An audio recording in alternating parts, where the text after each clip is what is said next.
বছর, জাস্ট 30 বছর, তোমরা ভাবো 30 বছর পরে শনি কিন্তু মার্গী হতে চলেছে। নমস্কার বন্ধুরা, কেমন আছেন আপনারা সকলে? 2025 সালের নভেম্বর মাস, এটা পুরো 2025 থেকে 2027 অবধি তোমাদের ফল দেবে।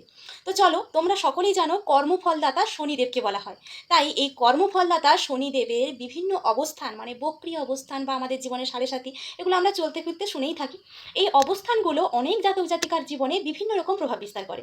কর্মফলদাতা শনিদেব প্রতি আড়াই বছর মানে আড়াই বছর ছাড়া ছাড়া রাশি পরিবর্তন করে থাকেন। তিনি ন্যায়ের দেবতাও বটে, আমরা সকলেই জানি। এই পরিস্থিতিতেই জীবন আরও সুন্দর ও সুরক্ষিত হতে পারে। 30 বছর পরে কিন্তু শনির মার্গী হতে চলেছে। চাকরি, ব্যবসা, কেরিয়ার উন্নতির ফোয়ারা চলবে। কারণ তোমরা নিজেরাই জানো যে শনির যখন সাড়ে সাথী দশা চলে তখন কিন্তু মানুষের জীবনটা পুরো ছাড়খাড় করে দেয়, কিন্তু শনি যখন মার্গী হয় তখন উন্নতির ফোয়ারা ওঠে। কাদের কাদের জীবনে আসছে সেটা অবশ্যই জানিয়ে দেবো, ভিডিওটি শেষ অবধি দেখতে থাকো। জীবন জুড়ে কিন্তু বিলাসিতার ফোয়ারা থাকবে, দারুণ দারুণ ভালো কাটবে আপনাদের। 30 বছর পরে শনিদেব বৃহস্পতির রাশি মিনে প্রবেশ করছেন গত 29 মার্চ 2025-এ। অলরেডি কিন্তু করে গেছে, তোমরা বুঝতেই পারছো। এই রাশিতেই থাকবেন কিন্তু আগামী 2027 সাল পর্যন্ত, মানে পুরো 2026, এখন নভেম্বর মাস চলছে 2025-এর, পুরো 2026 তোমরা কাটাতে পারবে। এবার আসবে 2027। এবার 27-এ কতদিন অবধি থাকবে? জুলাইতে শনিদেব বক্রী হবেন, মানে মার্গী থেকে জুলাইতে আসবে শনিদেব বক্রী হয়ে। তাহলে 2027-এর জুলাই অবধি নিশ্চিন্তে কাটাতে পারবে এই রাশির জাতকরা।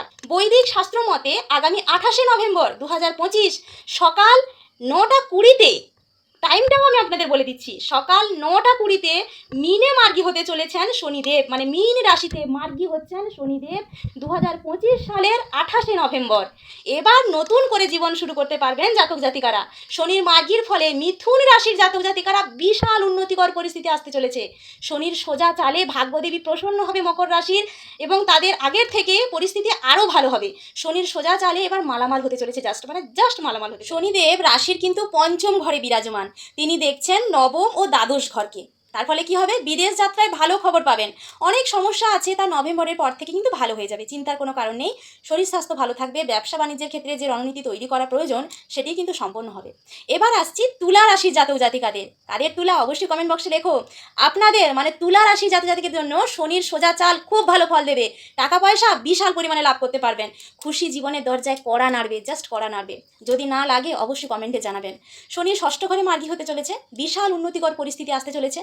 পরিবারের সুখ বজায় থাকবে, বন্ধুদের সঙ্গে সময়ও ভালো থাকবে, ভালো সংযোগ স্থাপন হবে। আটকে থাকা অনেক কাজ এই মানে শনির মার্গের ফলে আপনাদের ঠিক হয়ে যাবে, টাকা পয়সা হাতে পাবেন, চিন্তার কোনো কারণ নেই।